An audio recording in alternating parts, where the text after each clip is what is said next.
A Núbia chegou, gente, ó. A missionária chegou. Temos ainda mais 2 lugares aqui. Tá bem apertadinho, mas na ocasião do caderno não vão poder sentar hoje, gente, tá bom?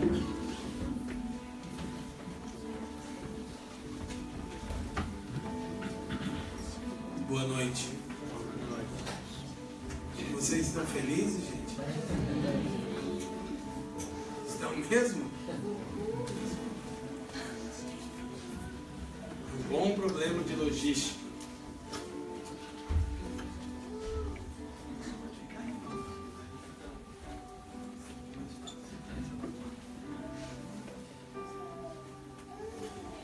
Queridos, muito bom iniciarmos essa nova série de estudos. A Epístola de Paulo aos Efésios, a natureza, a vida e a vocação da igreja. Como eu tenho dito por todo o Brasil, a mais mística e poderosa de todas as cartas que Paulo escreveu. E dentre várias coisas eu quero mencionar também o que alguns vultos na história do cristianismo falaram sobre essa carta. Assim que eu me organizar aqui e achar espaço, eu começo a falar. Vai dar certo. Queridos, então, nossa hora exata qual é agora? Meu relógio está adiantado. 8h26. Não poderíamos ter começado tão tarde, mas sabe, a gente já tentou combinar de começar a aula sem adoração, porque a gente já tem uma sala de oração funcionando 12 horas por dia, mas a gente gosta de adorar Jesus. Não que só o fazemos com música, mas é legal, né? Tudo fica melhor. Tragam-me um tangedor. Esse fim de semana nós estivemos servindo os irmãos em Santa Catarina. Foi bem especial e na metade da viagem a Fran falou, podíamos ter chamado a Tamila, né? Aí eu falei, a Tamila não quer sair da sala de oração, ela só quer ficar diante do Senhor. A gente está começando a ter um problema agora aqui, um bom problema. Vamos ter que dar equilibrado no sacerdócio dos santos aí, né, Lucas? Por isso que nós vamos ter uma escolinha o ano que vem. A saída. O merchan e a saidinha. Dias atrás eu falei.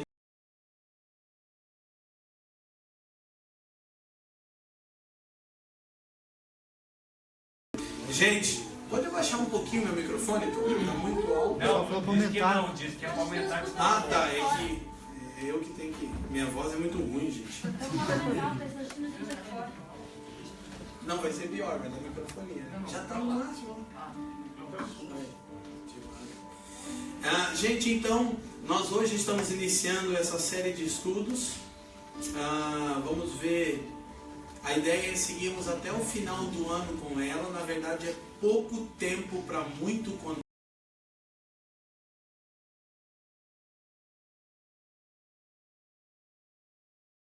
Sobre os 23 versículos. Esse é o capítulo 1 de Efésios. É um teólogo que segue a doutrina reformada, a teologia reformada. Tem muito depósito. Como não poderia faltar, João Calvino, uma exposição dele sobre a carta aos Efésios. Todo aquele que é um pouquinho conhecedor da doutrina calvinista ou também doutrina reformada, sabe que todo o fundamento de Calvino se sustentava na carta aos Efésios, tanto quanto em Romanos, mas Efésios sempre sendo a cereja do bolo. E eu tenho também aqui um material que é introdução e comentário de...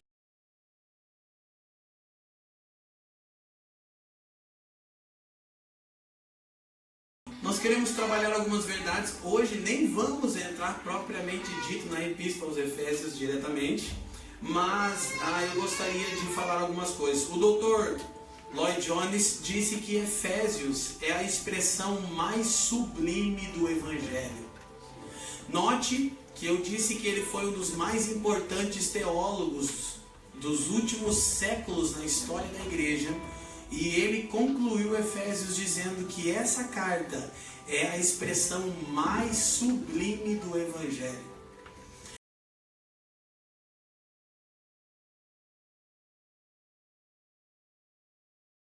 Nos últimos 10 anos olhando para essa carta, vocês percebem que de cada 5 vídeos meus, são pouquíssimos, eu não me atenho a colocar vídeos no Facebook, no YouTube, mas de cada 5, 6 o tema é propósito eterno, tá vendo? Vou dar uma mudada aí, e tudo é baseado no que a gente tem recebido do Senhor. Nossa visão de igreja está fundamentada em Efésios, nossa visão sobre quem a igreja é na sua natureza, de como a igreja vive, qual é a vocação da igreja, tudo se fundamenta nessa carta. Então, um outro importante teólogo da história, chamado Coloride, diz que Efésios é uma das mais divinas composições humanas.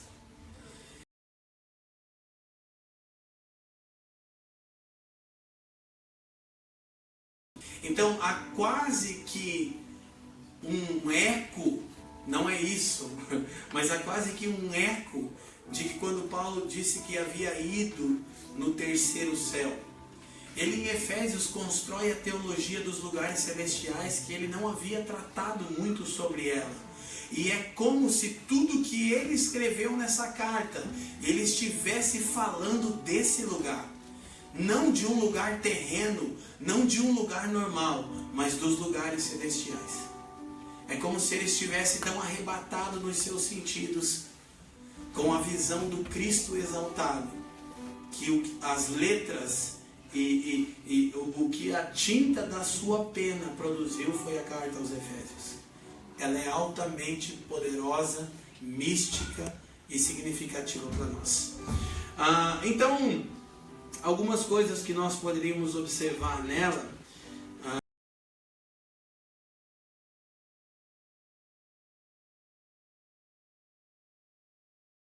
São eu, o preso do Senhor, o prisioneiro do Senhor. Hoje para nós é bonito, né? A gente fala sobre estar cativado por Jesus. Ele estava preso mesmo. Nós falamos em ter os nossos olhos fixados somente em Jesus. Era tudo o que ele podia ver quando escreveu a carta. Eu confesso para vocês que cada vez que eu começo a meditar em Efésios, eu sou profundamente tocado por Deus. Eu acho que não tem um livro na Bíblia que fala tanto comigo quanto Efésios. Porque sempre que eu me aprofundo e eu olho, eu descubro uma coisa que eu não tinha pensado. Hoje à tarde eu pensei nisso. Eu, o prisioneiro do Senhor, ele estava preso numa masmorra, sofrendo açoites e injúrias. E teve a capacidade de falar do mistério que estava oculto e que Deus realizaria o seu plano em Cristo, que é tornar a convergir céus e terra.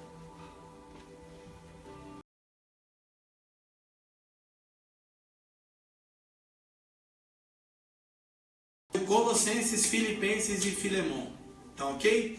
Colossenses é muito importante de você saber que foi escrito no mesmo momento, porque Efésios é incompleta sem Colossenses e vice-versa.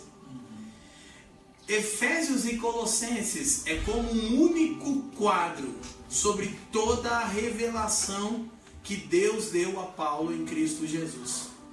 Então, tudo indica que essa carta tenha sido escrita nesse momento. Inclusive, sobre a autoria da carta, nos últimos 100 anos, houve muita discussão e muito debate nos meios acadêmicos acerca de quem era o autor dessa carta.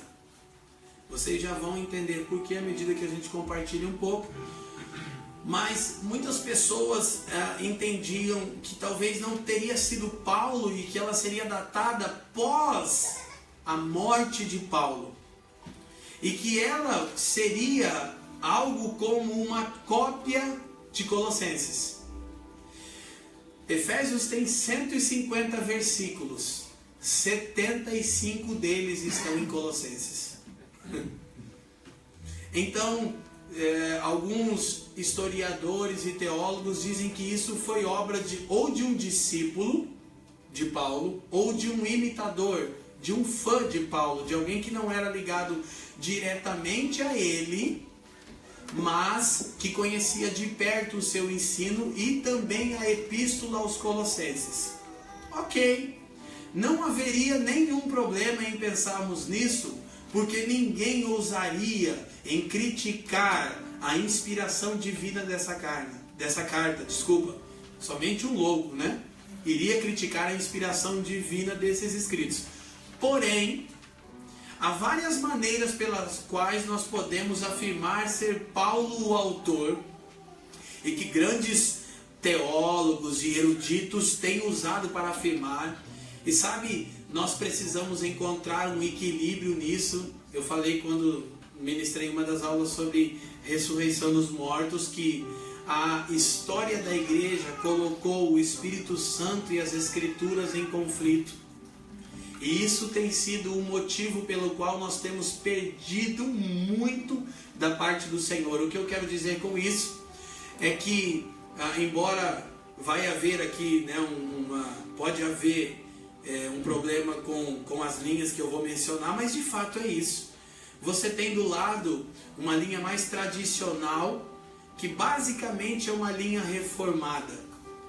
E toda a linha reformada basicamente tende a ser extremamente dedicada à letra e um pouco resistente ao Espírito, ou no mínimo à manifestação do Espírito.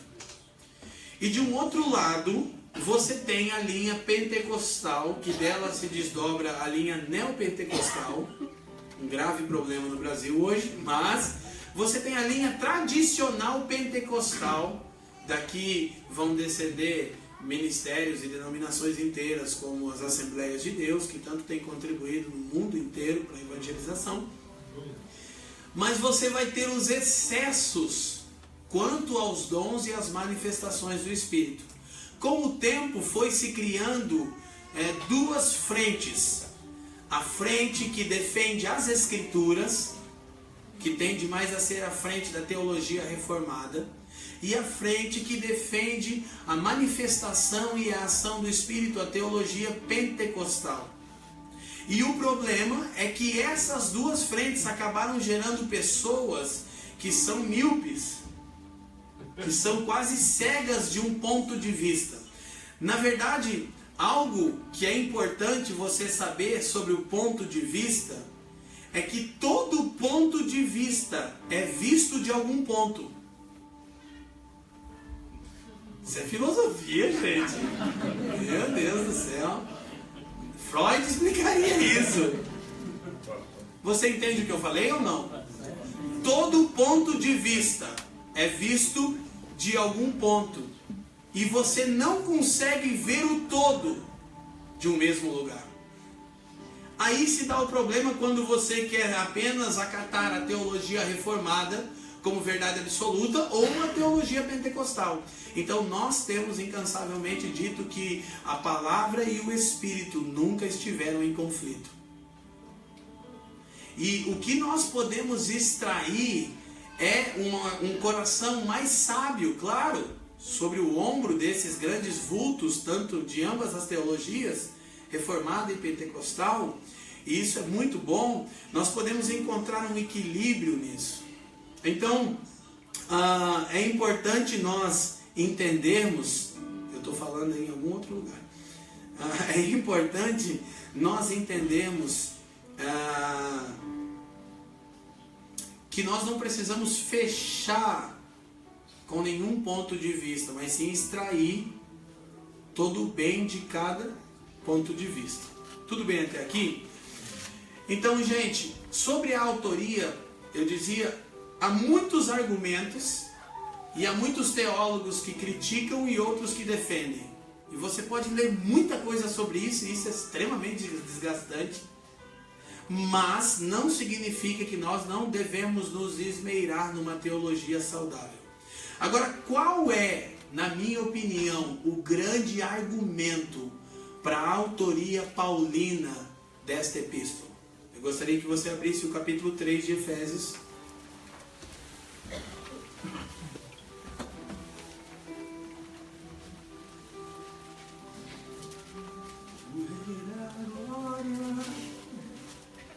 Eu disse para eles que eles são a banda mais onipresente do Brasil. Em todo lugar que eu vou, estou tocando barato.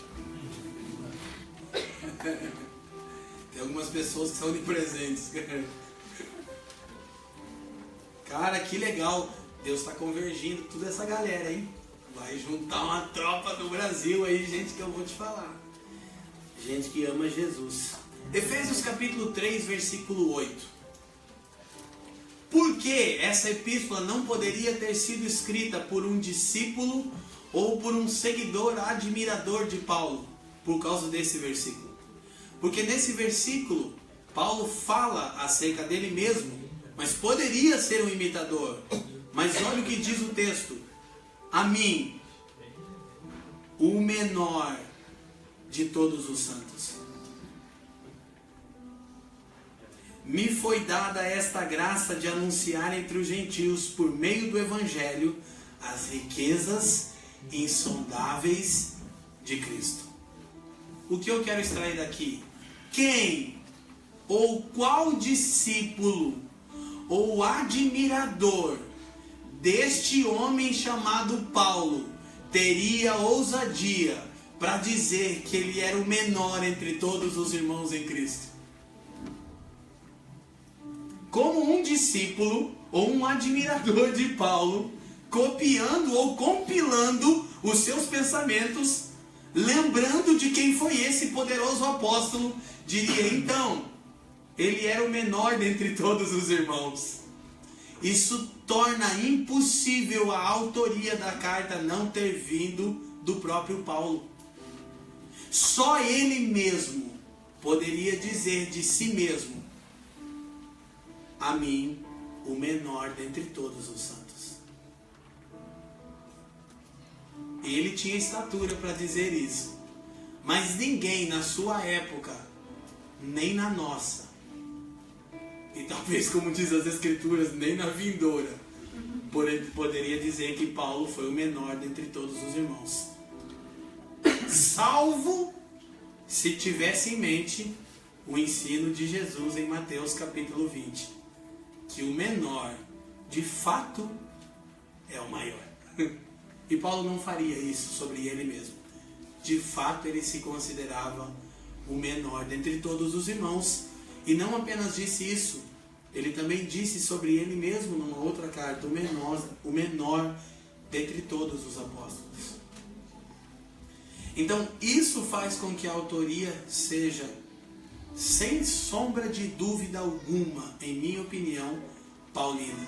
Repito, nenhum discípulo, admirador ou seguidor de Paulo teria ousadia de dizer que ele era o menor dentre todos os irmãos em Cristo Jesus. Então a autoria dessa carta é de Paulo, o apóstolo. Os destinatários dessa carta. Abra sua Bíblia em Efésios capítulo 1. Acredito que o nosso combinado vai dar tranquilamente.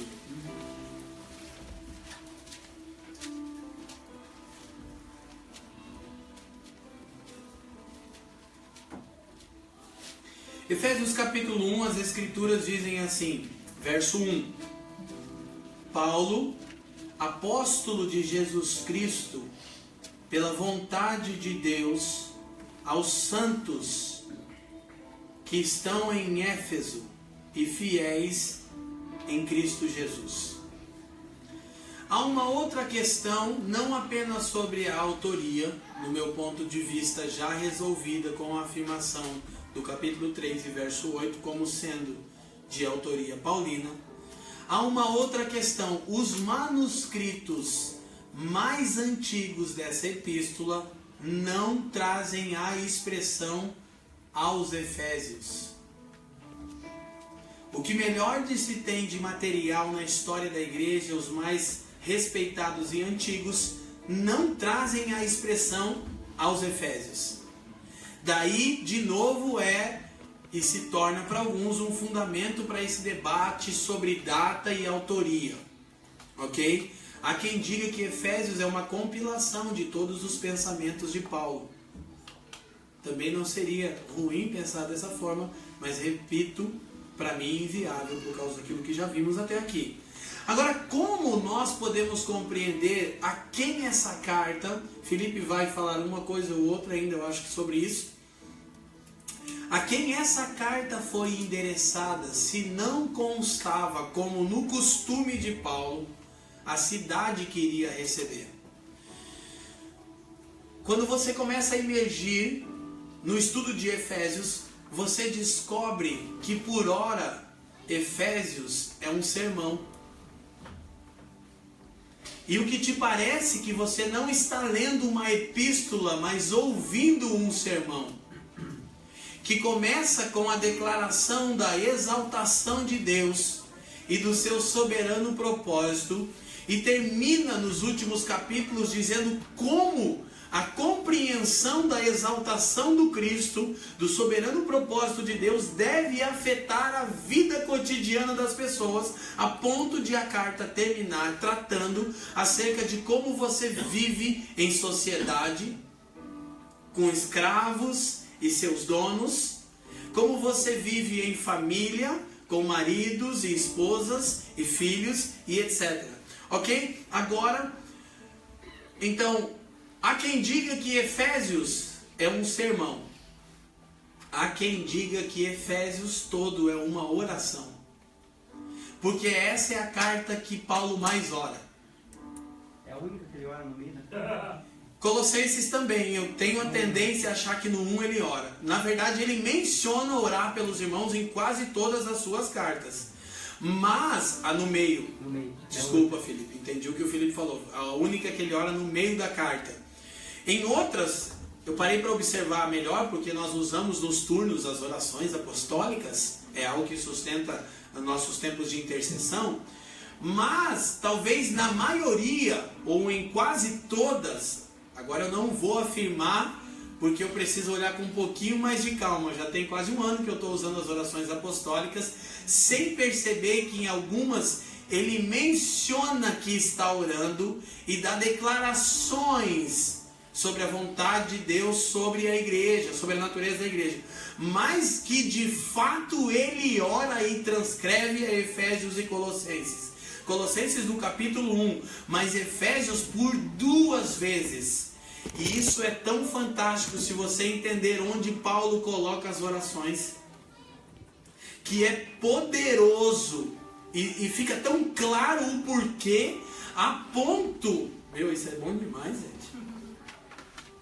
A ponto de no capítulo 3 ele cair de joelho. No versículo 14 ele diz: por esta causa eu me coloco de joelhos. Sabe, hoje à tarde me veio a imagem de Paulo acorrentado, transcrevendo sobre a insondável riqueza de Cristo no capítulo 3 e caindo aos prantos de joelho e dizendo: e por esta razão eu me coloco de joelhos. Você imagine se aquela cadeia em Roma não deu uma... Por esta causa eu me ponho de joelhos. Então Efésios ora soa como um sermão, e de fato pode ser, se você extrair Lucas, capítulos e versículos e tópicos, e apenas ler, quem sabe nós podemos ter um entendimento como houve quando Esdras lia a lei, de tão poderoso que é. Aleluia. Não sem fazer jus, é chamado de o evangelho da igreja, Efésios. A gênese da igreja, a natureza, o DNA dessa nova humanidade, de uma nova raça, de um novo tipo de gente. Então, sabe o que é fantástico, que nós podemos observar? Eu tenho que resistir à vontade de entrar já no capítulo 1 hoje. Vou ter uma coisa aqui, irmão. Mas, sabe, é fantástico nós percebemos isso, como Paulo vai trabalhando isso. Agora, para mim é um desafio falar de Efésios sistematicamente, porque queima no meu coração. Eu já esqueci que eu estava tentando dizer o versículo 1, viu? Eu já quero pregar, irmão. Aleluia. Levante suas mãos e receba agora. Ora parece um sermão, ora parece uma oração, e outrora parece um hino de louvor. E talvez tenha sido uma carta circular. O Felipe, eu acho que vai abordar essa questão. Não, sim? Sim, não? Porque daí eu falo, não falo? Fala dele e repete. Isso, eu falei para o Felipe, talvez se você redundar vai ser bom. Nós estamos agora, Ministério Redundante é o nosso nome. Isso, porque até, como Pedro diz na sua carta, eu tenho que seja necessário confirmar-vos na presente verdade, mesmo que vocês já estejam cientes dela, ok? Então há verdades que precisam ser redundantes, sim, ok? Nós precisamos insistir nelas. Então talvez também tenha sido uma carta circular, ok? Talvez tenha sido uma carta circular que andou por várias regiões. E a cópia que nós temos é a cópia que ficou em Éfeso, por causa de alguém especial para Paulo que estava lá, que é esse do Filipe. Tinha alguém especial que Paulo havia deixado naquela cidade e na verdade, a pessoa mais especial para Paulo no ministério dele. Cara, Efésios é uma pancada, é faca na bota. Hã? Era o seu erro. Seu erro. Então, né? Mas sem dúvida seu mais amado. Agora, escute.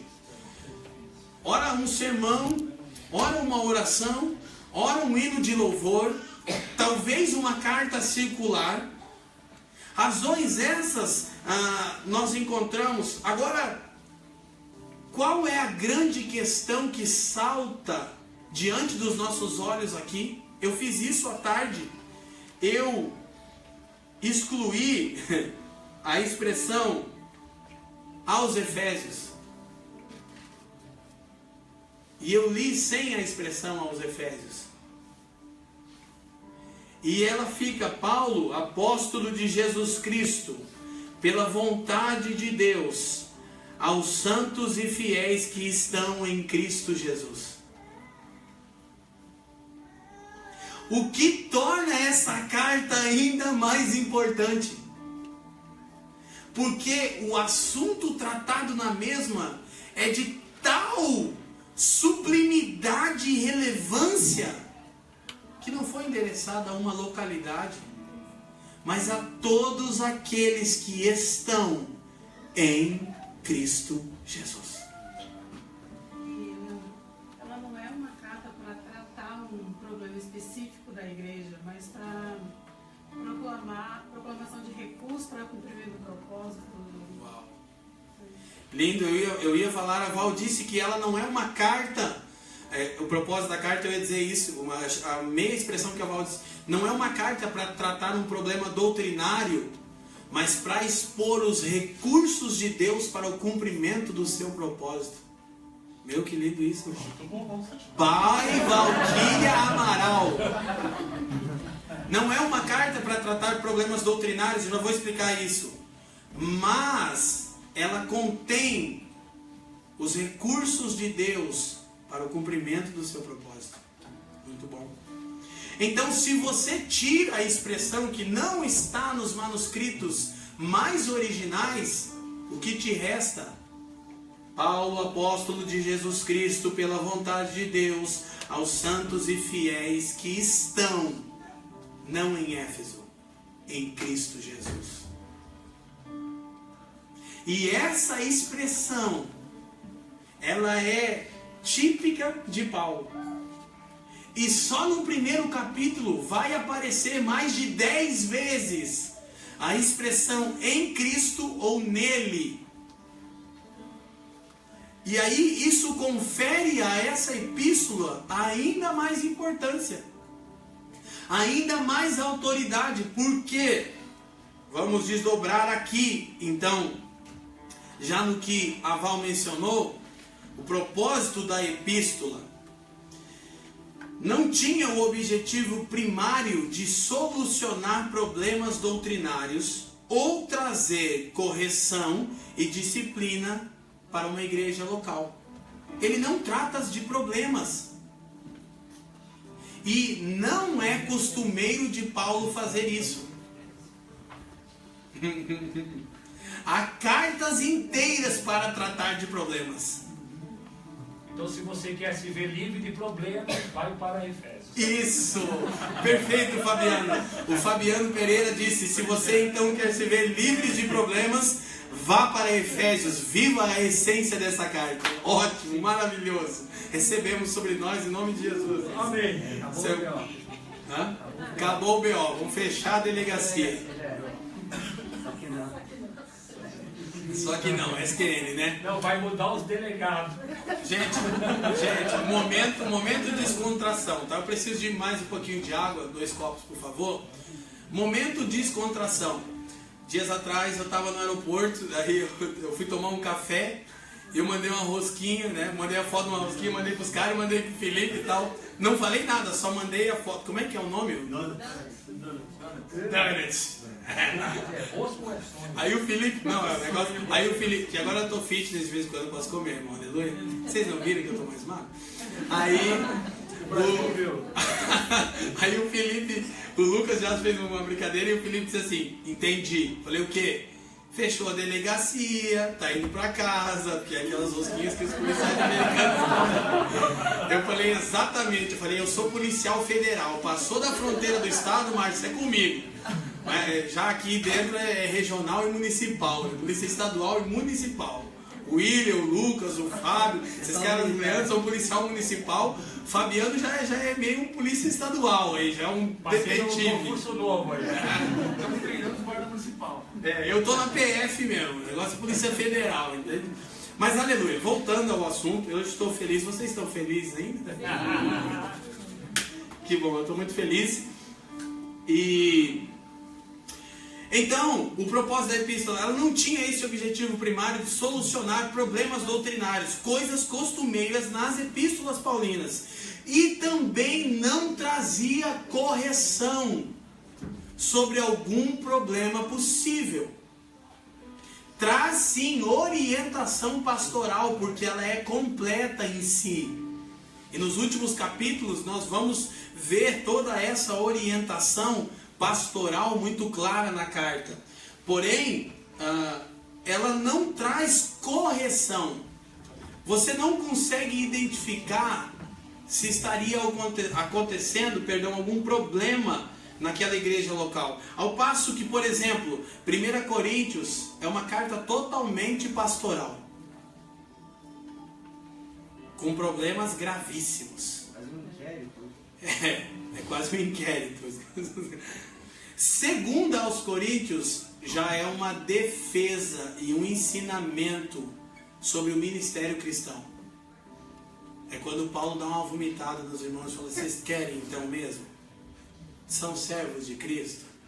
Então eu vou falar para vocês. E lembre-se, quando Paulo dizia eu, prisioneiro do Senhor, ele estava escrevendo de dentro de uma cela. E nós estamos falando de uma sala de oração, estamos cativados, prisioneiros de Jesus.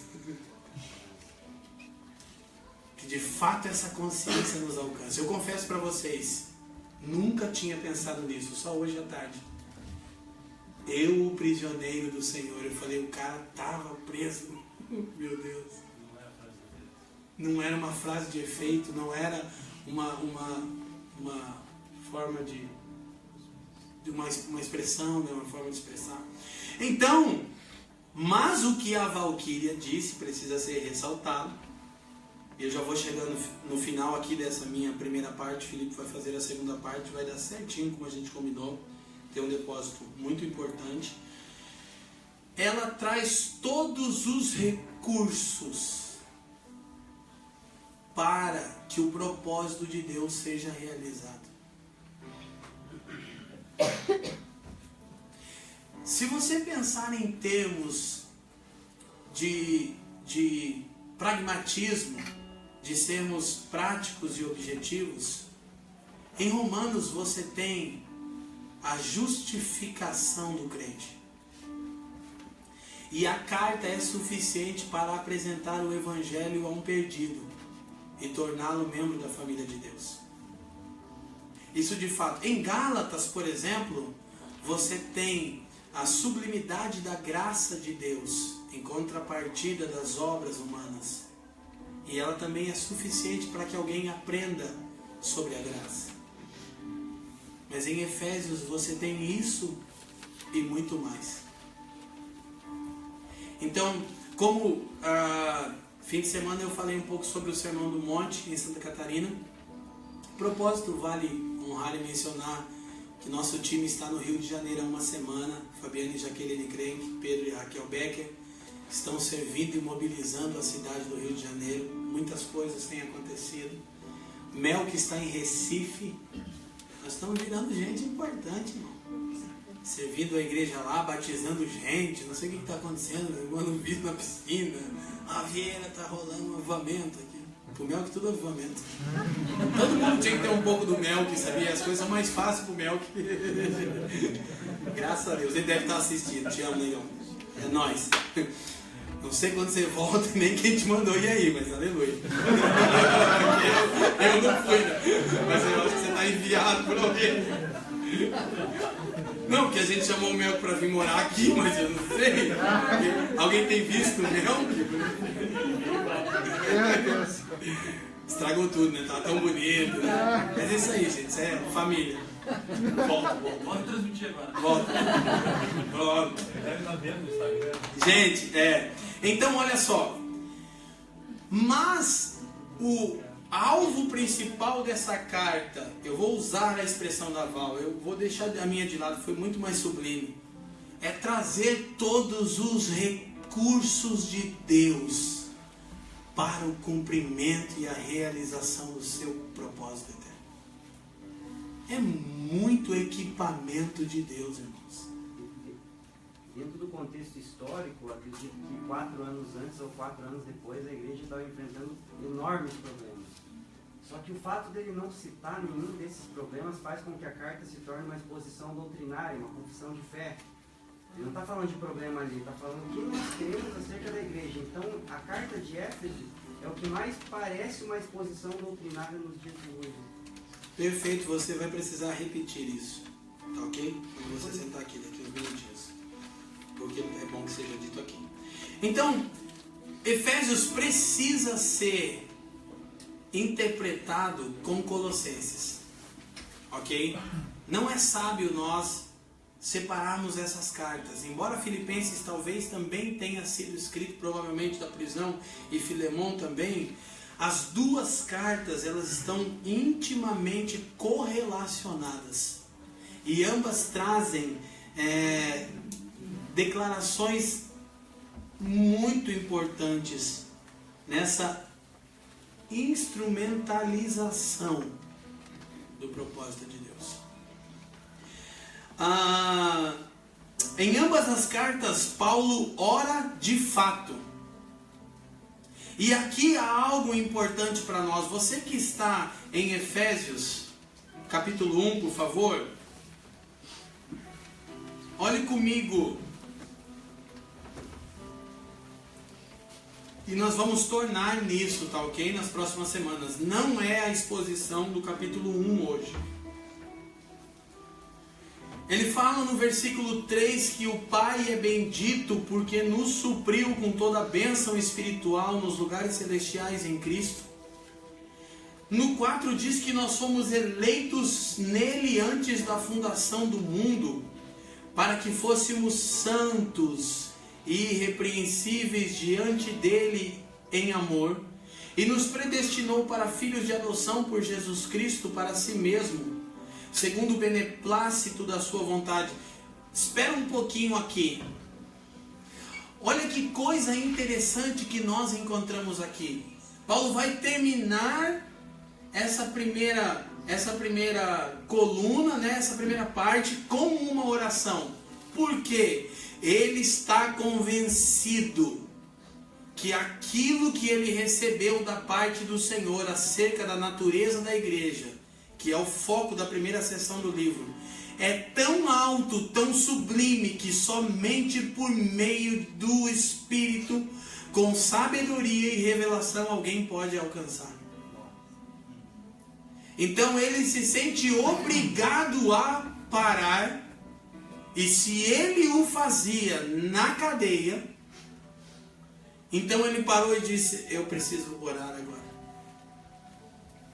E ele registrou 2 ou 3 versículos da oração, mas quem sabe ele tenha deixado o papiro e a pena 4 ou 5 dias num canto e teve um tempo de oração para que todos os irmãos pudessem compreender a altura do que ele havia dito. Que ele mesmo sabia não dominar tudo aquilo que ele havia acabado de dizer. Você já teve essa experiência? Eu a tenho muito. Não na mesma medida de Paulo. Sem sombra de dúvida, não tenho essa loucura, esse espírito de loucura. Graças a Deus não está sobre mim. Qual a experiência? De eu estar ensinando ou falando de alguma verdade sobre Cristo e falar uma coisa que eu não sabia. E num momento ficar impressionado. Você já teve essa experiência? Constantemente eu estou ensinando os irmãos e eu falo: meu Deus, isso aqui é muito bom. Peraí, irmão. Não, eu estou anotando isso aqui, eu não sabia disso aqui. Mas Paulo deu declarações tão altas, venha nas próximas aulas, que ele foi parado pela necessidade de fazer uma oração. No versículo 17 e 18, acerca do espírito de sabedoria e revelação. Essa é a primeira oração de Paulo, devido às declarações que ele havia dado sobre a natureza da igreja. Agora tem algo aqui, só a gente vai mencionar, vai tornar, vai intencionalmente redundar várias e várias vezes. Portanto, eu já vou dizer algo aqui. O versículo 4 diz que nós fomos eleitos para que fôssemos santos. Querido, nós precisamos compreender que a doutrina da eleição não tem nada a ver com carnalidade. Nós respeitamos os irmãos e nem é algo totalmente definido entre nós. Está aberto. Nós temos irmãos calvinistas e irmãos arminianos no meio dessa comunidade de fé e no meio das igrejas por todo o país que tocamos e servimos. Não há problema nenhum. Até já definimos a questão, né? Eu disse que aqui nós dormimos calvinistas e acordamos arminianos. Nós vamos dormir certo que Deus predestinou e orquestrou tudo, que está tudo, no final vai dar tudo certo. É tão calvinista que é quase universalista, tá ok? E agora, se alguém editar essa parte, eu arrumo um problema pro resto da minha vida. Mas não, tudo bem. Deus já decretou tudo e está tudo feito, aleluia, glória a Deus. Acordou de manhã, sou arminiano, Senhor, eu digo sim para a sua vontade. Eu vou me abster do pecado, eu vou pregar o evangelho para a pessoa que eu vou encontrar agora, porque eu não sei se ela foi eleita, mas na dúvida eu vou pregar. Sim! Porque qual é a grande questão? Gente, olha só, os dois textos falam, nos elegeu, doutrina da eleição, para que fôssemos santos. E se você não entende bem o que é santo, ele explica, é ser irrepreensível, estar diante dele em amor. Meu Jesus resumiu tudo que a gente quer ser na base missionária.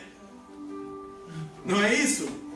Não queremos ser santos, não queremos ser irrepreensíveis, não queremos estar diante dele, não queremos andar em amor. A eleição, nada que tem a ver, diria Gregório, com pecado, gente. O Gregório nunca nem pensou nessas coisas, mas eu lembrei dele agora. Nada tem a ver com uma vida leviana. Jamais alguém que entende a eleição vai ser frio, negligente e leviano. O problema é que as pessoas, não todos, mas boa parte dos arminianos, eu também sou um pouco arminiano, acham que a doutrina da eleição gera frieza, indiferença, trava a missiologia da igreja. Não, ele diz que nós somos eleitos para a santificação, para que sejamos irrepreensíveis, para que estejamos diante dele, dia e noite, noite e dia, e para que andemos em amor. Então depois ele diz, e nos predestinou para nos tornarmos filhos. E biblicamente o filho só faz aquilo que vê o pai fazer. João 5,19. Então sim, nós somos eleitos e predestinados. Subiu. Aleluia, glória a Deus. Aleluia! Não doeu. Mas já fica arminiano daqui a pouquinho. Já, se bobear, eu já dou um armínio aqui na galera. Mas vamos lá. Então, agora, olha que coisa. Seja arminiano, escolha rápido. Escolha rápido, né? Gente, olha só. Então, por não haver um problema doutrinário sendo combatido na epístola, ele vai mencionar de novo a fala dele, e nenhuma correção pastoral, a exortação pastoral é outra coisa. Não há correção, não tinha ninguém pegando a mulher do pai, igual em Corinto, não tinha essas tretas. É que faz dessa epístola, agora não vou chamar da epístola aos Efésios, é a epístola a todos que estão em Cristo Jesus, a todos os santos. E quem são os santos? São os fiéis.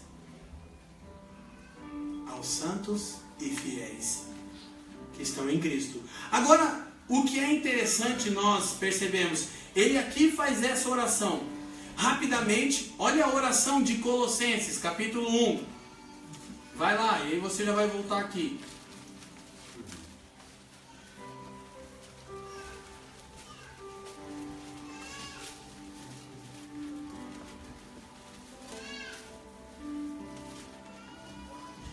A oração de Colossenses capítulo 1,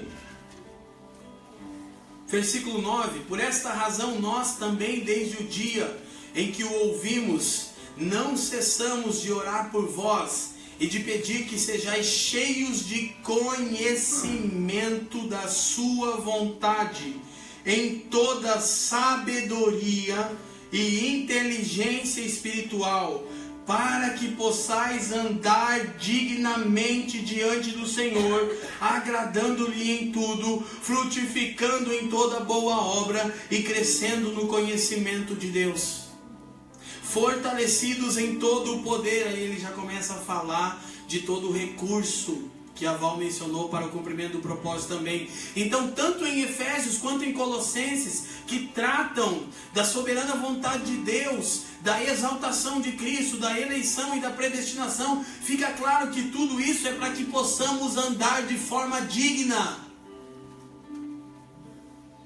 É quase que como sem essas cartas não seria possível.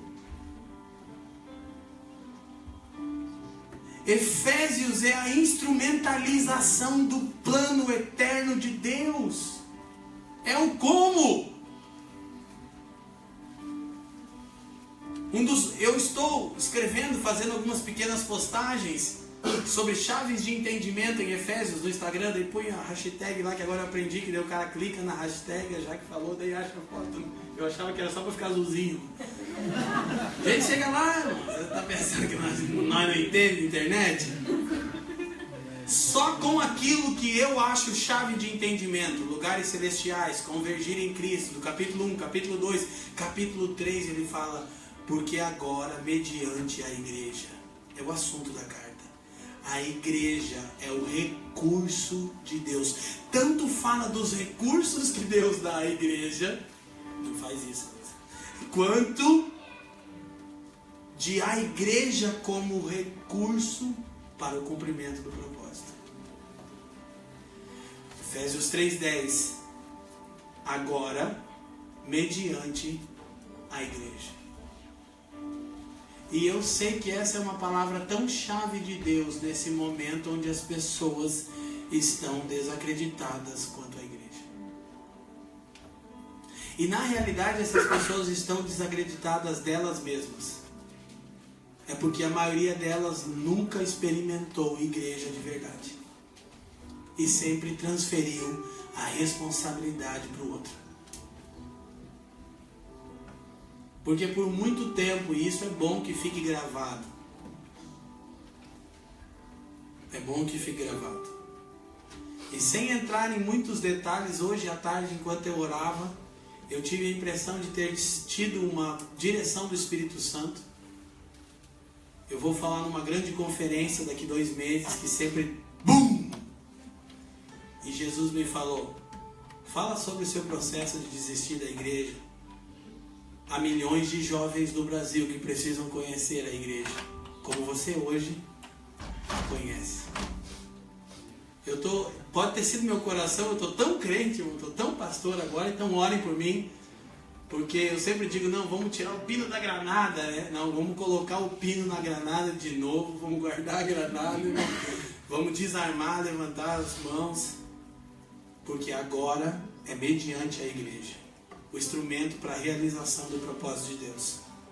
Eu quero abençoar todas as pessoas aqui dessa família local, os nossos amigos que estão aqui da cidade, os que estão nos vendo do Brasil inteiro. Nós vamos alcançar uma expressão de igreja no Brasil genuína em poucos anos. Nós vamos nos comprometer com isso. Então, isso é maravilhoso. Agora escute, para terminar aqui, a oração em Colossenses é por conhecimento da vontade de Deus e inteligência espiritual. A oração em Efésios é por sabedoria, revelação e iluminação.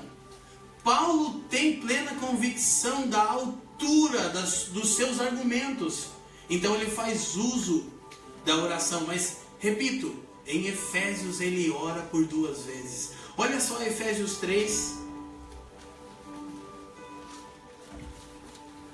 Logo após trazer declarações como o versículo 9, eu acabei de mencionar, ele diz assim: demonstrar a todos qual seja a comunhão do mistério que desde os séculos esteve oculto em Deus, que tudo criou por meio de Jesus Cristo. Meu cara, isso aqui é tão alto, Felipe. Tudo criou por meio de Jesus Cristo. Tá ok? Para que agora, por meio da igreja. Versículo 9.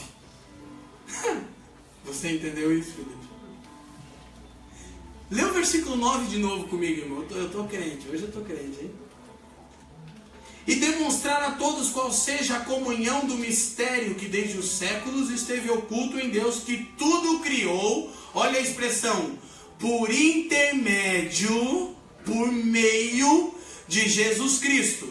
Tudo que o Pai fez até aqui foi por meio de Cristo. Versículo 10. Para que agora, por meio da igreja.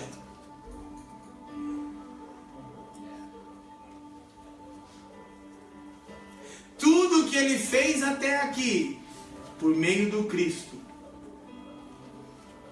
Tudo que ele há de fazer até o retorno do Cristo, ele vai fazer por meio da igreja, que é o seu corpo.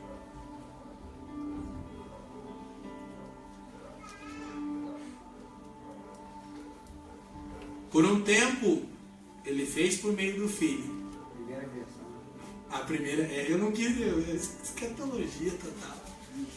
Nós estamos montando aqui quase que uma nova doutrina que é antiga, fica calmo. Mas é nova para essa geração. Mas é nova para mim, para a nossa geração. Agora, olha só, então ele vem dando essas declarações, aí ele diz, versículo 11, segundo o eterno propósito que fez em Cristo Jesus nosso Senhor. Nunca é demais dizer que eterno propósito pode ser a definição de toda a epístola, sem medo de errar. Aí ele diz assim: no qual temos ousadia e acesso com confiança pela nossa fé nele, portanto vos peço que não desfaleçais nas minhas tribulações. Tá preso, cara. Por vós, que é a vossa glória. 14. E por essa causa eu me coloco de joelhos. Os irmãos estavam preocupados com Paulo que estava preso, cara. O cara estava falando das insondáveis riquezas de Cristo nos lugares celestiais. Por isso, agora aqui você vai entender algo. Olha só, eu não li o final do versículo 10, mas eu preciso ler. Para que agora, por meio da igreja, a multiforme sabedoria de Deus se torne conhecida dos principados e potestades nos lugares celestiais. Por esta causa me coloco de joelhos.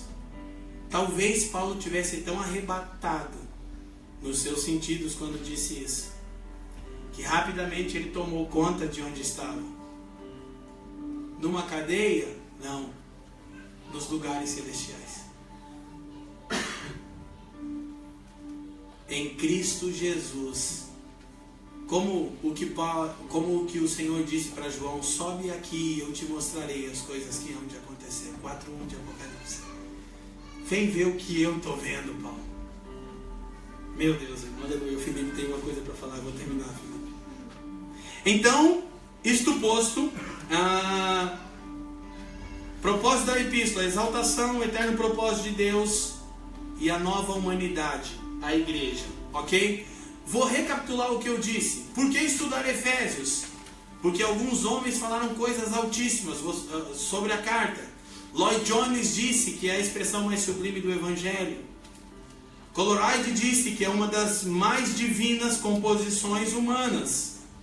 Alguém disse que a impressão que dá que Paulo escreve a epístola de um lugar que ele trata na epístola, os lugares celestiais. A autoria e a data, 60-62, preso em Roma. A expressão aos Efésios não aparece porque é para os que estão em Cristo. E o propósito da epístola é a instrumentalização do propósito eterno de Deus. Ok? Mas há algo fantástico aqui. Abra capítulo 1 comigo e eu termino. De novo, a palavra vontade vai aparecer pelo menos 4 vezes no capítulo 1. Ele diz pela vontade de Deus no versículo 1. Não vamos olhar onde a palavra aparece em todos os lugares para ganharmos o tempo que o Felipe precisa agora para as considerações. Vai dar certinho, né, no tempo, né? Então, escute algo. Isso é algo fantástico, sublime, muito alto. Entendemos a palavra que Paulo usa para vontade. Ele fala que ele é um apóstolo segundo a vontade de Deus. Ele fala que nós fomos eleitos segundo a vontade de Deus.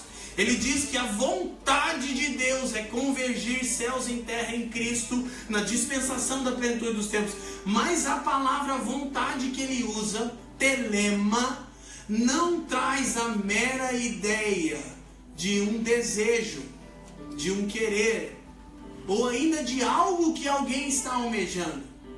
A palavra vontade, no grego telema, significa o que alguém quis e, portanto, determinou que será feito. Quando se trata da vontade de Deus, ele não passa a vontade. Essa parecida ao meio radical de igreja? Tem que ver, Jéssica. Dá uma olhada, eu não vi. Verdade. Pode ser.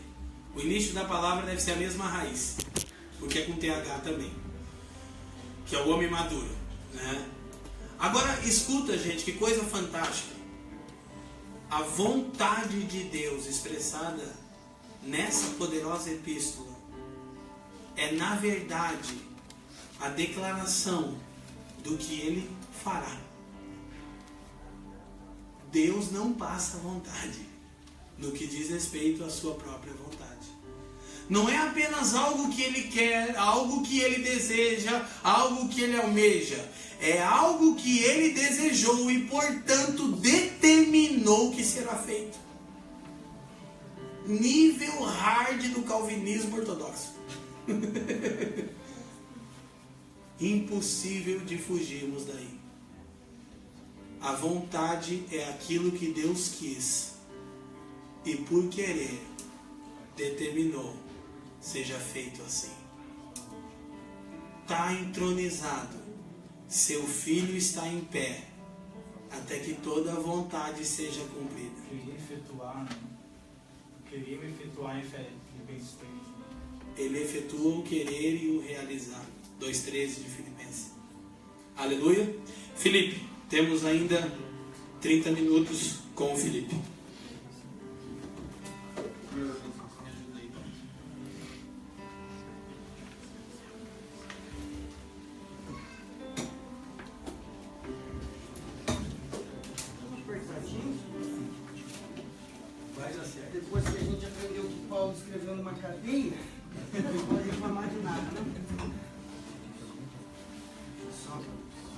aqui. Comecei a anotar lá, perdi tudo.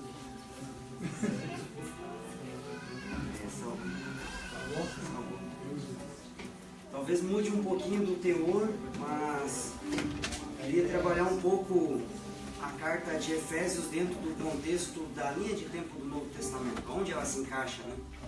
Mas antes disso eu queria recapitular só 3 coisas para a gente redundar. Paulo escreveu a carta junto com os Colossenses, e é interessante que Colossenses fala do cabeça, enquanto que Efésios fala do corpo. Na verdade os dois falam de Cristo, porque Colossenses 1:13 ao 22 vai falar de quem Cristo é, enquanto Efésios 1:16 ao 23 vai falar de quem a igreja é. Então, repete o texto. Vou repetir. Colossenses 1. Colossenses 1, do 13 ao 22, vai falar de quem Cristo é. E Efésios 1, 16 ao 23, vai falar de quem a igreja é. Então, basicamente, essas duas porções de texto são o resumo das duas cartas. O mistério de Deus e o mistério de E o mistério de Cristo. O mistério de Deus em Colossenses e o mistério de Cristo em Efésios. O mistério de Deus é Cristo, o mistério de Cristo é a igreja. O fato de Efésios ter sido escrito em um contexto de grandes problemas, mas não ter sido mencionado nenhum deles, faz com que Efésios seja a carta mais semelhante a uma exposição doutrinária ou uma confissão de fé. E eu acredito que isso vem num tempo muito oportuno, porque nós temos orado ao Senhor para minimizar o barulho das ferramentas. Então acredito que nós relembrarmos e esclarecermos a identidade nossa como igreja e como novo homem vai fazer com que muitos problemas, muitas demandas pastorais diminuam. Isso é Justa muito bom. cooperação de cada parte. Isso. Vamos viver isso. Está em Efésios. Se nós acertar bem a carta esse ano, tem até pastor que vai tirar férias no ano que vem. Graças a Deus, eu recebo agora aqui. O Papa já está acertando essas coisas aí. Algo que é interessante também a gente pensar é que durante a história da igreja, Romanos é a carta que mais serviu para esclarecer a soteriologia ou a doutrina da salvação. Mas Efésios é a carta que mais contribuiu para esclarecer a eclesiologia, ou seja, a doutrina da igreja. E você percebe que na igreja histórica, que é a igreja que vem depois dos apóstolos até aqui, nós já demos um passo muito grande em relação à nossa soteriologia, em relação a retornar à doutrina, a essa doutrina. Mas ainda precisamos dar alguns passos em relação à nossa eclesiologia. Nós já entendemos muitas coisas e muitas coisas foram restauradas em relação à doutrina da salvação. E isso nos dá liberdade para caminhar em cima do entendimento de que nós somos salvos pela graça, mediante a fé em Cristo Jesus. Mas ainda a forma como nós nos movemos com o corpo de Cristo ainda aponta que nós temos pouco esclarecimento acerca da nossa identidade como igreja, ou a doutrina da igreja, a eclesiologia. Então acredito que a carta de Efésios nesse tempo é muito importante, porque é uma palavra que nós guardamos como palavra profética nesses últimos anos. Foi falado em 1973 por um profeta, que nós nos esperamos muito nele, quando ele estava no Cairo, quando o Senhor disse para ele que dentro de uma geração o Senhor iria mudar completamente a compreensão e a expressão do cristianismo. Ou seja, Deus iria remoldar, restaurar a forma original de se mover como igreja.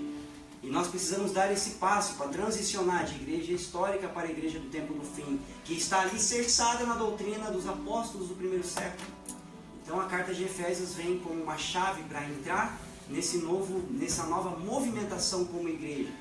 Isso não tem a ver com deixar a tradição dos apóstolos, né? Na verdade, restaurar, né? Agora você falou, como tem coisas parecidas que têm sido ditas, duramente criticadas e com razão. Na verdade, é realicerçar novamente, né? Deixar a igreja histórica não é deixar a tradição apostólica. Uau! É avançar, né? Porque alguém disse que quer deixar a igreja histórica, tradicional, para ser profética e fazendo problema. Não é isso. Não, mas eu acredito que o que o Felipe está colocando, ele nos posiciona para uma nova movimentação que tem a ver com o tempo. Se tornar a igreja do fim, alicerçada na igreja de Atos e nas colunas da igreja histórica, né? Os fundamentos apostólicos e as colunas históricas, vamos assim dizer. Igreja do Apocalipse. Isso. Vamos lá. Contexto histórico. Efésios dentro da linha de tempo do Novo Testamento. Você lê a carta de Efésios dentro do contexto histórico, torna ela ainda mais relevante. Mais do que a gente já estava falando. Houveram 3 centros apostólicos de influência no Novo Testamento. No livro de Atos. O primeiro é Jerusalém, que foi o epicentro do maior derramamento do Espírito que já aconteceu na história até então. O segundo é Antioquia, a maior plataforma missionária rumo aos gentios no Novo Testamento. E o terceiro grande centro apostólico se tornou Éfeso. A partir da cidade, a partir da igreja que se reunia em Éfeso, eles evangelizaram o continente inteiro. Eles evangelizaram toda a Ásia Menor, a partir da cidade de Éfeso. Então você vê que primeiro estava acontecendo algo muito relevante, impactante a partir de Jerusalém. Depois nós vemos a nuvem se movendo em relação a um epicentro para Antioquia, e depois nós vemos algo acontecendo em Éfeso. Então isso é muito importante a gente pensar. E é tão interessante pensar, porque essas declarações que o Felipe está dando, Jerusalém tem a ver com o derramar do Espírito, que nós já sabemos. Antioquia tem a ver com o primeiro envio apostólico fora de Jerusalém, com Atos 13, com Paulo e Barnabé. E Éfeso, as duas coisas.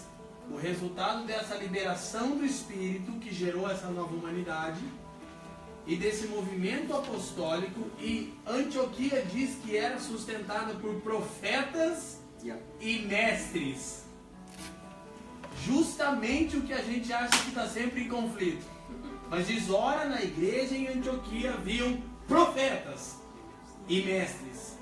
E jejuando e orando e servindo ao Senhor, o Espírito Santo disse. E apartaram, né, Paulo e Barnabé para esse movimento apostólico. E Paulo em Éfeso vai gastar 2 anos e meio. Você acha que vai falar isso? Você ia falar isso? Deixa eu de Tiano e o Felipe vai explicar. Então, na verdade, para profetas e mestres funcionar juntos, então precisa jejuar e orar. Jerusalém é o envio a partir dos judeus. Antioquia é o envio a partir dos gentios. E por isso que em Éfeso Paulo diz no capítulo 2, Deus derrubou um muro, agora é judeu e gentio, um povo só. Você vê a revelação coisa bonita. Como é que essa carinha? É uma carinha isso. Está discernindo. Tá aqui. Então você percebe que foi avançando a compreensão. E vamos voltar para cá. Eu vou até descer. Senão não é bem teu assunto, não, que eu sei. Tá bom, você abriu a porta, então eu vou falar.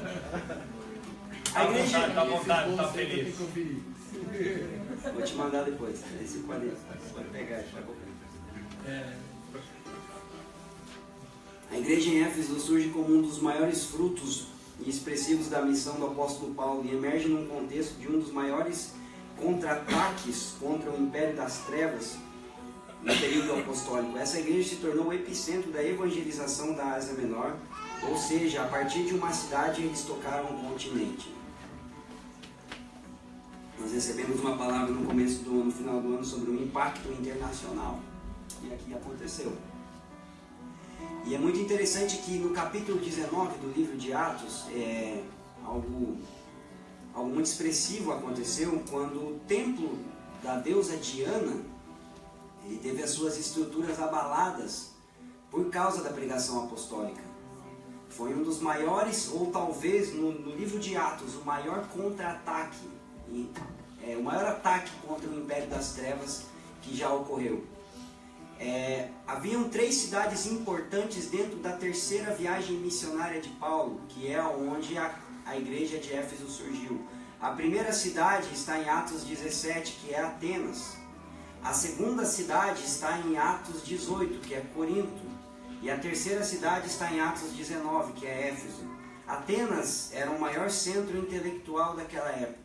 Corinto era o maior centro comercial daquela época. No entanto, Éfeso era o maior centro religioso. Porque dentro da cidade de Éfeso eram adorados a deusa Roma, eram adorados o imperador romano e eram adorados a deusa Diana ou Artemis. Cujo tempo era uma das 7 maravilhas. As 7 maravilhas do mundo antigo, exatamente. E Não era outra coisa, né? não, na verdade assim, era o maior centro de adoração de toda a Ásia Menor, de todo o Império Romano. Éfeso Talvez representava mundial, né? Isso, naquele tempo era. Repete. Apenas era o centro o quê? Filosófico. Atenas era o centro intelectual, Corinto era o centro comercial e Éfeso era o centro religioso.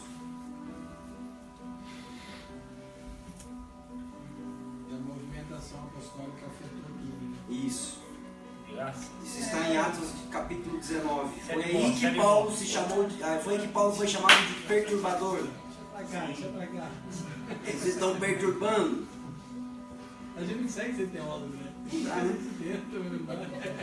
Bom, né? Uma coisa é ser mestre, outra coisa é ser teólogo, né? Tem que ter teologia para ser teólogo, né? O Lucas está animado, daqui a pouco vai querer dar uma pincelada dentro ali, ó. Aqui, ó. Tá rindo. O cronômetro aqui, eu estou anotando as A gente contribuições tá para feliz, a avançar. gente não tá junto todo dia. Já vou até 10 e 10. Não tem conversado. Eu vou levantar a plaquinha aqui. Eu vou ler aqui, para ir mais rápido então. Paulo concentrou a maior parte de sua terceira viagem missionária na cidade de Éfeso. Ele ficou lá cerca de 2 a 3 anos. A cidade de Éfeso aparentemente foi fundada por 2 cristãos de destaque, Áquila e Priscila. Junto com Paulo, eles tinham vindo de Corinto a Éfeso. Isso. A igreja em Éfeso aparentemente foi fundada. A igreja em Éfeso não foi fundada por Paulo, mas por Áquila e Priscila. Isso está em Atos 18, verso 18.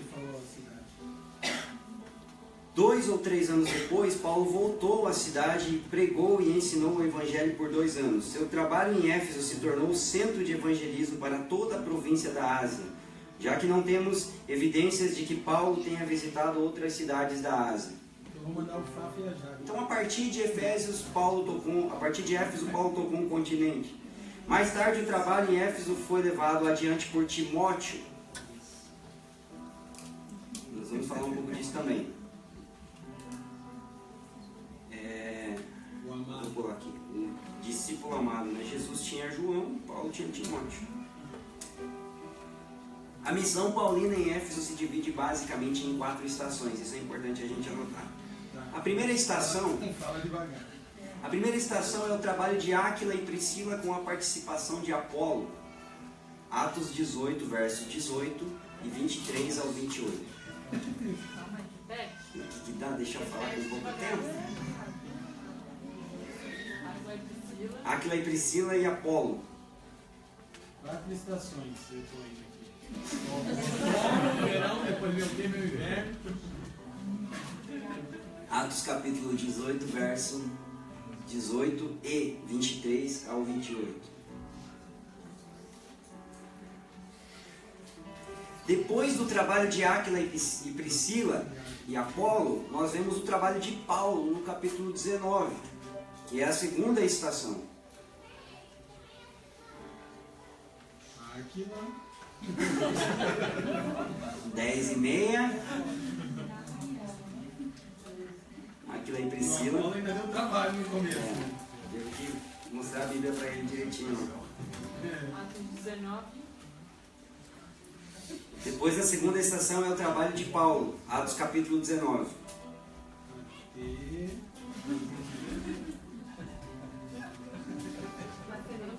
Tá me forjando, né, apóstolo? Tá me forjando, né?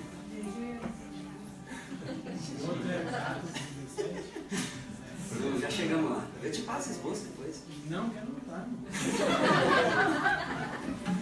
A terceira estação. Então, primeiro nós temos o trabalho de Áquila e Priscila.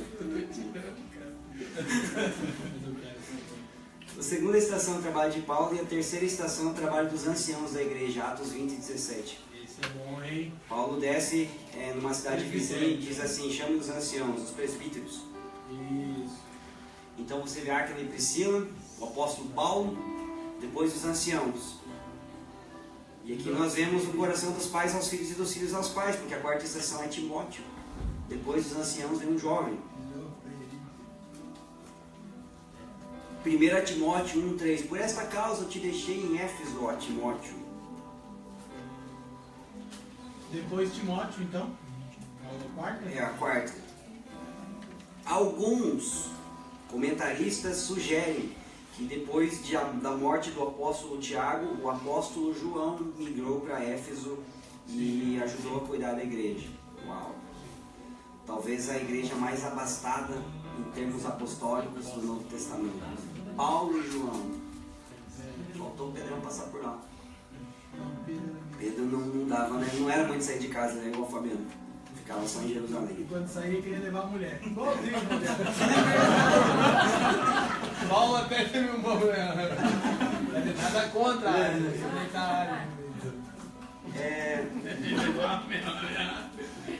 A linguagem militar de Efésios 3 e as analogias militares feitas a Timóteo, em 1 e 2 Timóteo, ou seja, abre parênteses, Efésios precisa ser lida com Colossenses, e Efésios também precisa ser lida junto com 1 e 2 Timóteo, porque foi o lugar onde Paulo deixou seu filho.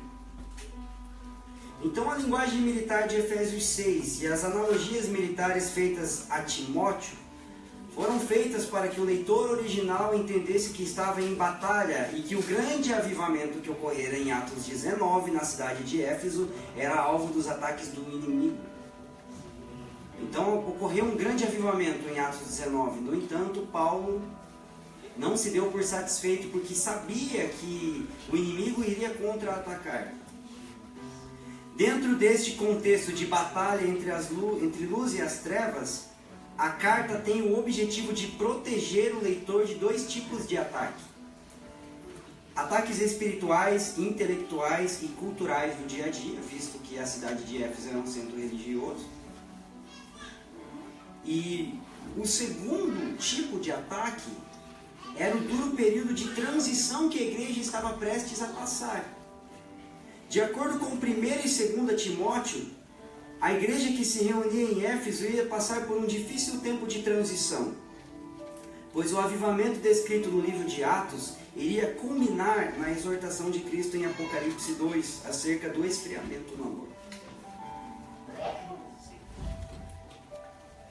Isso se dá porque a frente inimiga que estava atacando pelo lado de fora, em Atos 19, foi fortemente desmantelada, e agora o ataque viria de dentro para fora. E é o que Paulo fala aos presbíteros em Atos 20, né? Até anotei o texto aqui para a gente citar. Vale até ler. Vamos ler? Isso. Então em Atos 19 o ataque era de fora para dentro. Deusa Diana, pressão cultural, pressão religiosa. Só que a movimentação apostólica tem êxito nessa frente inimiga. Então durante alguns anos tudo fica tranquilo, tudo fica quieto através desse grande avivamento que aconteceu. No entanto, Paulo, na sua última conversa com os anciãos de Éfeso, ele diz que o ataque agora iria ocorrer de dentro para fora. Ele profetiza, né? Aqui, ó, Atos 21, 29 e 30, né? Pois antes... Quero ver... 29 e 30? Não, é Atos 20. Perdão, eu tenho 21 aqui. Isso, só 21.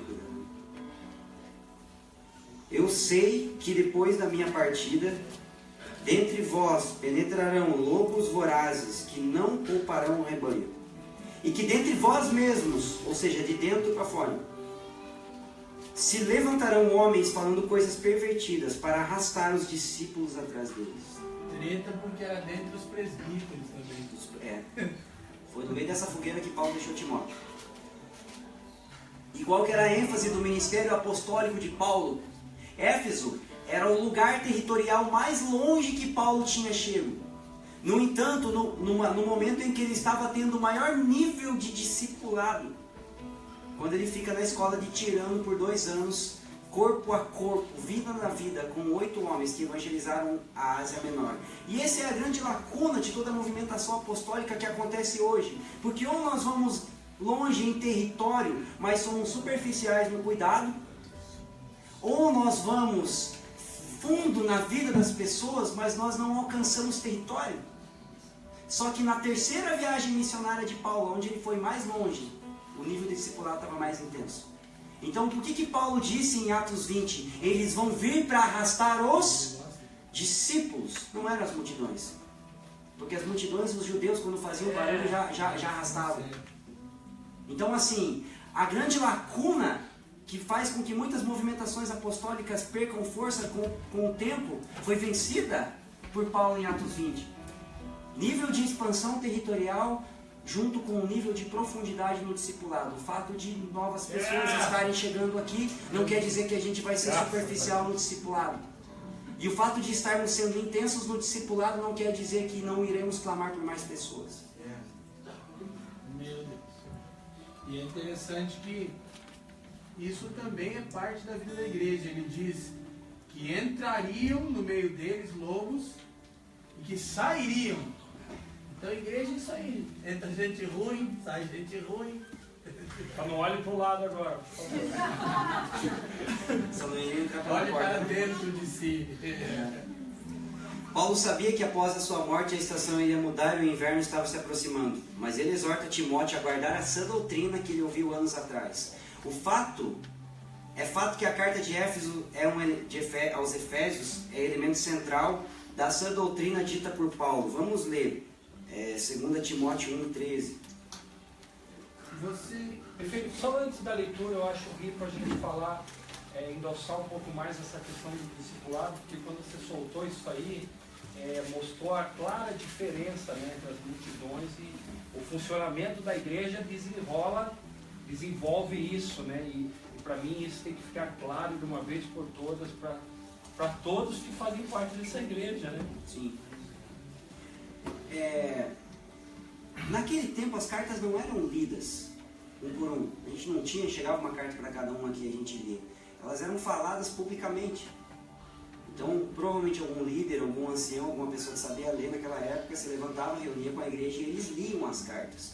E olha interessante o que diz em 2 Timóteo capítulo 2, verso 2. E o que da minha parte ouvistes através de muitas testemunhas. Então imagina isso. 2 verso 2. Isso mesmo transmite a homens fiéis e também a homens idôneos para instruir a outros. Então o que Paulo está falando? O que você ouviu de mim através de muitas testemunhas? O que era lido perante muitas testemunhas naquele tempo? Uma carta. Só que em 2 Timóteo 1,13 diz assim: mantenha o padrão das sãs palavras que de mim ouviste com fé e com o amor que está em Cristo Jesus. O que ele está falando? Mantenha o que você ouviu, se posiciona naquilo que você já sabe. Guarde. Vou fazer uma colocação aí que eu acho interessante.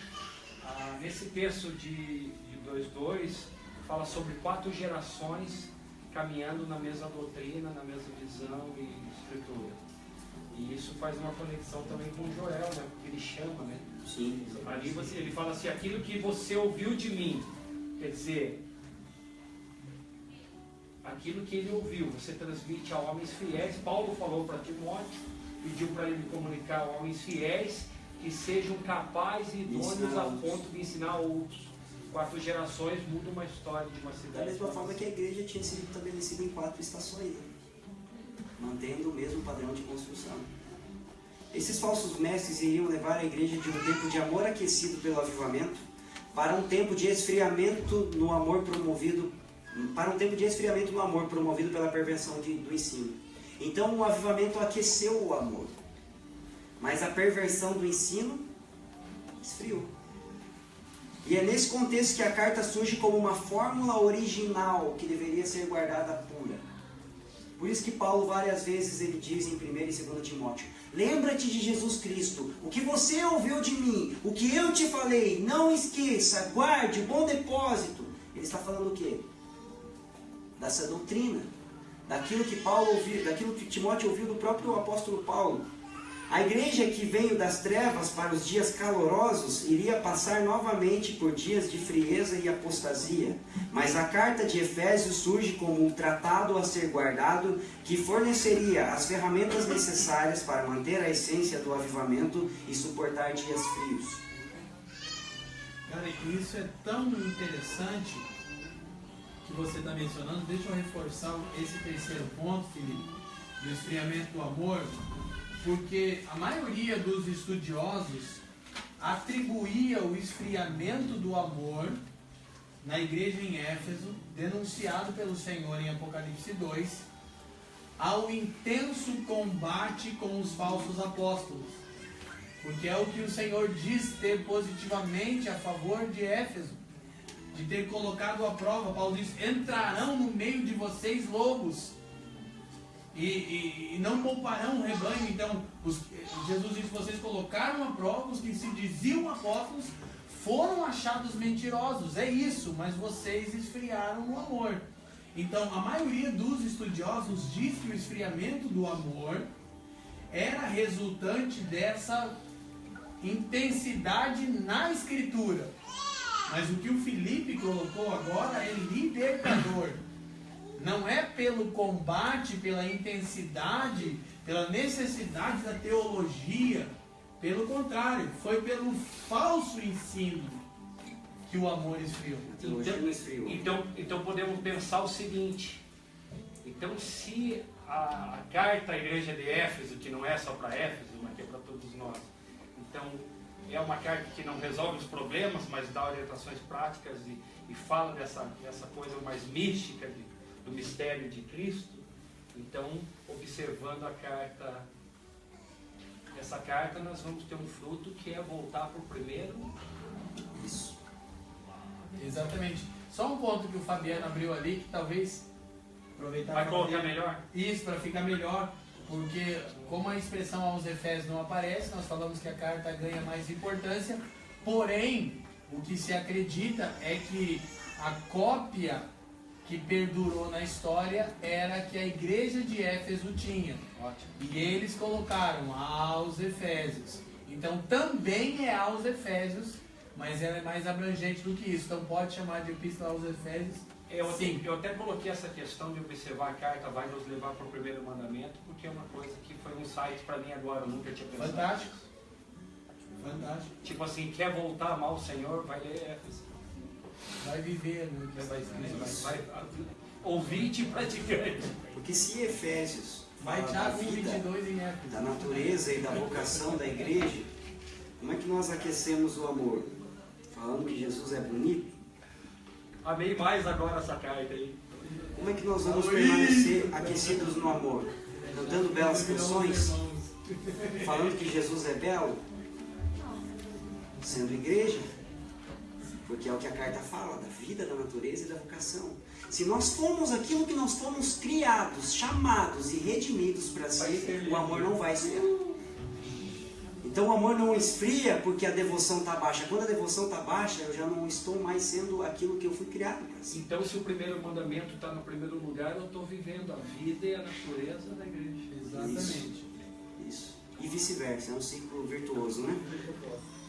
De fato, nós podemos ver pelo testemunho do próprio Cristo de Apocalipse. Uau, olha isso aqui. Eu vou ficar um tempinho nisso aqui, nem que eu passe alguns minutos. Que a igreja de Éfeso cumpriu o papel de discernir e reprovar os falsos mestres e rejeitar os falsos ensinos. Será que o trabalho de Timóteo deu certo? Será que o trabalho dos anciãos deu certo? Será que o trabalho de Paulo deu certo em relação a proteger uma comunidade dos falsos ensinos? Porque Jesus disse assim: eu tenho a favor de vocês que vocês provaram os falsos apóstolos e os acharam em falta. E vocês não toleram a doutrina dos nicolaítas. Abre o parênteses e explica aqui para demonstrar. Que era um falso ensino, que ensinava prostituição, que ensinava imoralidade, libertinagem. Fala aí, Bebe, fala. Era isso, a prática do ensino era esse, mas os nicolaíta quer dizer que domina o povo, né? Tinha também uma falsa posição de autoridade para exercer controle sobre os ensinos. Domínio. Eu sinto o cheiro de nicolaíta positivo. Cheiro no lugar. Então assim, Cadê o irmão Tem que Nicolau? falar sobre Cristo como cabeça aqui. vamos lembrar de quem é a vida da natureza e da vocação. Paulo exortou ninguém. Vamos voltar para essa doutrina. Explicitamente. Não, Mas ele fez um sermão. indiretamente, né? Ele fez um sermão. Vamos a carta. Aleluia. Foi Jesus só que falou, né? Só Jesus, né? Então assim, Paulo estava acorrentado, estava preso quando escreveu a carta, estava preso quando escreveu para Timóteo. Timóteo estava fraco, que o homem que estava na cadeia tinha que encorajar o menino que estava solto. No entanto, Jesus diz em Apocalipse 2, deu certo. O próprio Jesus elogia a eficácia da missão paulina. Sim. Então isso é incrível, porque no final das contas deu certo, e Efésios está no meio disso. Só que tem um detalhe, tinha que voltar no amor, né? Não ia valer nada, mas Senão era muita revelação, né? Atos 19, um grande avivamento acontece. Paulo, depois disso, escreve a carta com uma fórmula original. Em 1 e 2 Timóteo, Paulo ensina e exorta a Timóteo a guardar esse ensino original. Depois disso, Jesus diz que eles suportaram os falsos ensinos, mas acho que em meio a tanta batalha, eles acabaram esfriando no amor. Só que nós, como igreja na nação brasileira, hoje nós estamos a um passo atrás na linha de tempo da igreja de Éfeso. Por quê? Porque como igreja nós estamos a um passo antes, pois ainda não experimentamos o grande avivamento que a igreja de Éfeso experimentou. Nós estamos orando por isso, nós estamos clamando por esse avivamento. Nós ainda não vimos os deuses, os ídolos dessa nação caindo aos pés do Senhor Jesus. E os 5 ministérios ainda não chegaram em plenitude. Não. Mas sabemos que os sinais do tempo do fim indicam que após o avivamento que esperamos, virão dias difíceis em que a essência do Evangelho e a identidade da igreja serão questionadas. Ou seja, nós estamos para entrar no maior avivamento da história, só que esse avivamento da história vai aquecer para que nós venhamos a passar dias frios. E Efésios tem lenha para todo o inverno. Ao longo da história da igreja, muitos desvios doutrinários surgiram quando o avivamento estava se perdendo, e os falsos mestres usaram o poder que ainda restava dos grandes despertamentos para respaldar suas falsas doutrinas. Grandes falsos mestres também tinham poder, também curavam, também expulsavam demônios. Os magos do Egito também. Por quê? Porque era o poder que ainda restava do grande despertamento que acontecia na sua época. Se a nossa identidade como igreja não estiver firmada, vai acontecer de duas coisas, uma. Se a nossa identidade como igreja não estiver firmada, ou não suportaremos o falso ensino e iremos desfalecer, ou não suportaremos o ensino verdadeiro e vamos distorcê-lo. Se a nossa identidade como igreja não estiver firmada, ou não suportaremos o falso ensino e vamos desfalecer, ou não suportaremos o verdadeiro ensino e vamos distorcê-lo. Se a mensagem não tiver capacidade para nos distorcer, nós vamos ter artimanha para distorcer a mensagem. Por isso que a nossa identidade como igreja precisa estar firmada. Por isso que hoje é tempo de nós deixarmos que a mensagem nos distorça. Porque se a mensagem não nos distorcer, nós vamos distorcer a mensagem. Quem foram os falsos mestres que surgiram de Éfeso? Oi? Vamos lá. Ou não. Se a nossa identidade como igreja não estiver afirmada, Ou não suportaremos o falso ensino e vamos desfalecer, ou não suportaremos o verdadeiro ensino e vamos distorcê-lo. nossa. Quem foram os falsos mestres que Paulo diz que iriam vir para Éfeso e sair de Éfeso? Homens que não foram distorcidos pela mensagem e começaram a distorcer a mensagem. Então nessa aula introdutória, Paulo orou no sermão, né? E eu queria propor que nós fizéssemos uma oração hoje. Lembrando dos nossos outros ensinos. Quantos que o Sermão da Montanha nos distorceu nesse último ano? Quanto que o livro de Joel nos distorceu neste último ano? Quanto que os princípios elementares nos distorceram nesse último ano? Nesses últimos meses? Eu queria que nós fôssemos para as nossas casas hoje e clamássemos ao Senhor para que a carta de Efésios nos distorça. Porque estamos prestes a entrar em dias quentes na nação brasileira, mas depois de todo o verão vem o inverno. E se a nossa identidade não estiver firmada, ou nós poderemos ser os próximos apóstatas ou os próximos falsos mestres. Aquele que está de pé, cuide para não cair. Para cair basta estar de pé. O que Paulo fala em 2 Timóteo? Alexandre, o latoeiro, se desviou. Fulano de tal amou o presente século. Demas, verdade. Outro me abandonou, outro me deixou. O apóstolo encarcerado está falando de pessoas que choraram junto com ele. De pessoas que andaram junto com ele. E ele estava dizendo assim, eles não foram distorcidos o suficiente. Começaram a distorcer a mensagem. Mas você, Timóteo, só sobrou 2 pessoas em 2 Timóteo. Timóteo e Lucas ao lado de Paulo. Eu não entendi direito quando você está falando de distorcer, você está aplicando. Eu não entendi direito.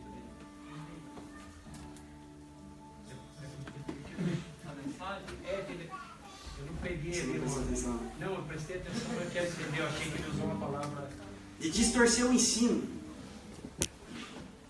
Se o ensino não me distorce, Eu distorço a ele. ideia é que nós já estamos distorcidos sem o ensino sadio. Aí ele nos posiciona, nós torcemos ele, Ok. nós distorcemos. Seu Mas ensino- é isso, para ter Isso. clareza. Então assim, Paulo estava sendo distorcido pelo ensino, tanto que foi para a cadeia. Timóteo estava sendo distorcido pelo ensino, tanto que estava em crise.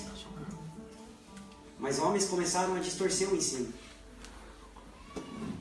Então a minha Você está falando oração... que o ensino correto ele vai nos transformar. Sim, porque nós estamos tudo torto por causa do pecado. Então nós precisamos ser distorcidos. Entendeu? Tá torcido, Lucas. Eu entendi, mas é que nós estamos falando para A gente chega na toxicóloga espiritual. Pronto. Pronto, foi tempo? A gente chega na toxicóloga É o espiritual. torcilac. Se a mensagem vai encerrar, Sempre 2 deles que eu termino de pregar. vai passar de 10 e 10. Não, pelo amor de Deus. Se a mensagem da igreja de Éfeso, Se passar, nós vamos levantar mais uma oferta. Porque daí é a segunda aula, né? se a mensagem aos santos de Éfeso, ela é dirigida para homens e mulheres pecadores como nós, que estamos com as nossas vidas, infelizmente, tudo tortas.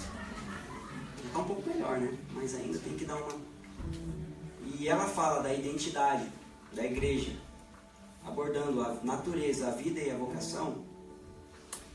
Então que a nossa carne, que o nosso corpo, seja o ponto de encontro onde o verbo e a carne se tornam uma só pessoa. Porque senão vai ser só mais um ensino. E homens como João Calvino, homens como Martin Lloyd-Jones, homens tantos ao longo da história foram completamente possuídos por esse ensino, por essa carta. Que nós possamos ir para as nossas casas hoje refletindo nisso. O quanto nós estamos dispostos a permitir que esse ensino que vai até o fim do ano amolde a nossa vida, reformule, traga novos padrões, novos conceitos. Dá para calcular a torre ainda, nós estamos somente na introdução.